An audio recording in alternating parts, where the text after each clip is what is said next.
आज हम आपको accounting for partnership firm basic concept के बारे में बताएंगे।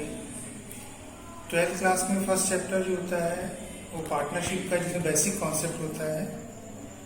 इसमें जब कोई पार्टनरशिप स्टार्ट होती है तो इसके लिए ज़रूरी होता है कि पार्टनर्स आपस में एग्रीमेंट करें। हमारे यहाँ पार्टनरशिप में एग्रीमेंट 2 टाइप्स में होते हैं। एक होता है ओरल एग्रीमेंट और एक होता है रिटन एग्रीमेंट। ओरल एग्रीमेंट जिसको अपन मौखिक अनुबंध या मौखिक समझौता कहते हैं, और रिटन एग्रीमेंट इसको लिखित समझौता अपन बोलते हैं। हमारे यहाँ मौखिक समझौते को इम्पोर्टेंस नहीं दिया जाता, लिखित समझौते को इम्पोर्टेंस दिया जाता है। मौखिक समझौता इसको हम न्यायालय में इसके विरुद्ध वाद प्रस्तुत नहीं कर सकते, लेकिन अगर लिखित समझौता पार्टनरशिप में हुआ है तो ये इनफोर्सेबल बाय लॉ, मतलब न्यायालय में हम इसको वाद प्रस्तुत कर सकते हैं किसी के विरुद्ध। तो पार्टनरशिप स्टार्ट करने के लिए समझौता पहले किया जाता है, और समझौते में निर्धारित कर लिया जाता है कि जब कोई पार्टनर पार्टनरशिप स्टार्ट करता है तो कोई भी बिजनेस हो, जब स्टार्ट किया जाता है तो उसका मेन जो ऑब्जेक्ट होता है, उद्देश्य होता है, वो लाभ कमाना होता है। कोई भी फर्म ये नहीं चाहती कि वो लॉस में जाए, तो इनका पहला जो ऑब्जेक्ट होता है वो लाभ कमाना है। अब कोई भी पार्टनरशिप फर्म में जब साझेदार आपस में लाभ कमाते हैं फर्म में, तो लाभ को 3 तरीके से बांट सकते हैं, जिसको अपन बोलते हैं distribution profit sharing ratio. Partner अपने बीच में कैसे लाभ को अपना डिस्ट्रीब्यूट करेंगे, तो इसको 3 भागों में बांट दिया गया है। नंबर 1 निर्धारित अनुपात, जिसको अपन डिसाइडेड रेशियो बोलेंगे। नंबर 2 होता है पूंजी अनुपात, जिसको अपन कैपिटल रेशियो बोलते हैं। और तीसरा होता है समान अनुपात, जिसको अपन इक्वल रेशियो बोलते हैं। तो पार्टनरशिप में जब स्टार्ट होती है तो उसमें पार्टनरशिप डीड बनाई जाती है, जिसको अपन साझेदारी संलेख कहते हैं। साझेदारी संलेख में यह लिखा होता है कि जब अगर मान लो absence of agreement, in the case of absence of agreement, जब पार्टनर्स बीच में कोई भी रेशियो डिसाइड नहीं करते हैं कि इनको लाभ किस अनुपात में डिस्ट्रीब्यूट करना है, तो ऐसी कंडीशन में पार्टनरशिप डीड ये अनुमति देता है कि साझेदारों को आपस में समान अनुपात में लाभ को बांट लेना चाहिए।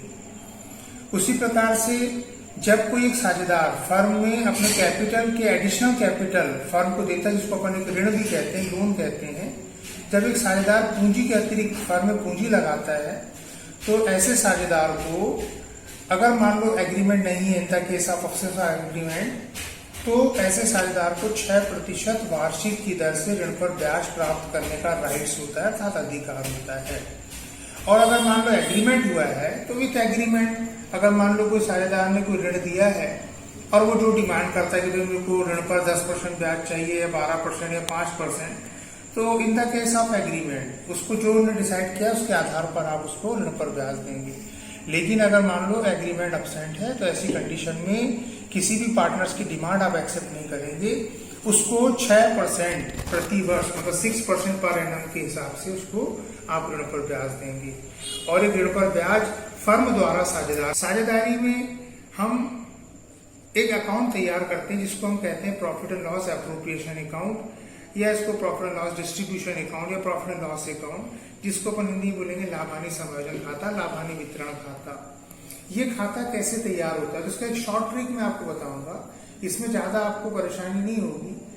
क्या होता है कि जब आप एक लाभ हानि समायोजन खाता, लाभ हानि वितरण खाता या लाभ हानि खाता तैयार करते हैं, तो आप इस क्वेश्चन को बनाने से पहले आप अपने आप को ये सोच लें कि आप एक फर्म हैं, तो आपके जितने भी एक्सपेंसेस होंगे, फर्म है आप अपने आप को पार्टनर ना सोचें, आप एक फर्म है, आपके जितने भी एक्सपेंसेस होते हैं, all expenses recorded in debit side in profit and loss appropriation account. आप बिल्कुल आंख मूंद के आप जितने भी एक्सपेंसेस हैं वो डेबिट में लिखते हैं। All incomes recorded in credit side in profit and loss appropriation account, जितनी भी आय होती है उसको आप क्रेडिट में रिकॉर्ड कर दें। क्रेडिट के टोटल में से जब आप डेबिट के टोटल को माइनस करते हैं तो आपको प्रॉफिट मिलता है। अर्थात कहने का मतलब ये हुआ आय माइनस व्यय इज इक्वल टू प्रॉफिट मिलेगा आपको, मतलब income minus expenses equal to profit. इसका उल्टा यदि आप करते हैं व्यय माइनस आय करते हैं तो आपको हानि मिलेगी, और हानि को हम क्रेडिट में रिकॉर्ड करते हैं। और ये जो लाभ या हानि होती है ये पार्टनर्स कैपिटल अकाउंट या पार्टनर्स करंट अकाउंट को ट्रांसफर कर दिया जाता है। अब ये पार्टनर्स कैपिटल, पार्टनर्स करंट में दो चीज क्यों बोल रहा हूं, तो इसके लिए कुछ कंडीशंस होती हैं पार्टनरशिप में जो मैं आपको अगले वीडियो में बताऊंगा। लेकिन अभी आप इतना ध्यान रखें कि लाभानी खाते में जितने भी व्यय होते हैं फर्म के, उसको आप डेबिट में रिकॉर्ड करें। जैसे मैं एक एग्जांपल आपको देता हूं, इंटरेस्ट ऑन कैपिटल। जब एक पार्टनर फर्म में कैपिटल इंट्रोड्यूस करता है तो फर्म उसको कैपिटल पे ब्याज देती है, इंटरेस्ट देती है, तो फर्म के लिए एक्सपेंसेस हुआ, तो इंटरेस्ट ऑन कैपिटल आप डेबिट साइड में रिकॉर्ड कर देंगे। अब जैसे पार्टनर फर्म से ड्राइंग करता है, जिसको ड्राइंग मतलब अपन आहरण कहते हैं, तो फर्म से पैसा लेता है, तो फर्म क्या करती है, उसके बदले में उससे ब्याज लेती है, इंटरेस्ट लेती है, जिसको अपन बोलते हैं इंटरेस्ट ऑन ड्राइंग्स। तो ये आपको बिल्कुल दिख रहा होगा, फर्म ले रही है, मतलब फर्म के लिए इनकम हुई, तो इसको आप profit and loss appropriation account के क्रेडिट में रिकॉर्ड कर देंगे। इसी प्रकार से और भी एडिशनल इसमें आइटम्स आते हैं क्वेश्चन में, जैसे सैलरीज हो गई, कमीशन हो गया। तो सैलरी या कमीशन कौन देगा, आपको मालूम है, फर्म देगी। किसको देगी, पार्टनर को, तो फर्म के लिए एक्सपेंसेस हुए। तो मैंने आपको अभी कहा कि all expenses recorded in debit side. तो आपको ये profit and loss appropriation account बनाना बहुत आसान होगा आपके लिए। आप मेरी इस ट्रिक को ध्यान में रखें और आप प्रैक्टिस करें, आप कभी भी कोई गलतियां नहीं करेंगे। आगे मैं आपको इसकी डिटेल्स और बताऊंगा कि ये पार्टनर्स कैपिटल करंट अकाउंट में कैसे प्रॉफिट ट्रांसफर होता है, आगे अपन बाद में देखेंगे। Thank you.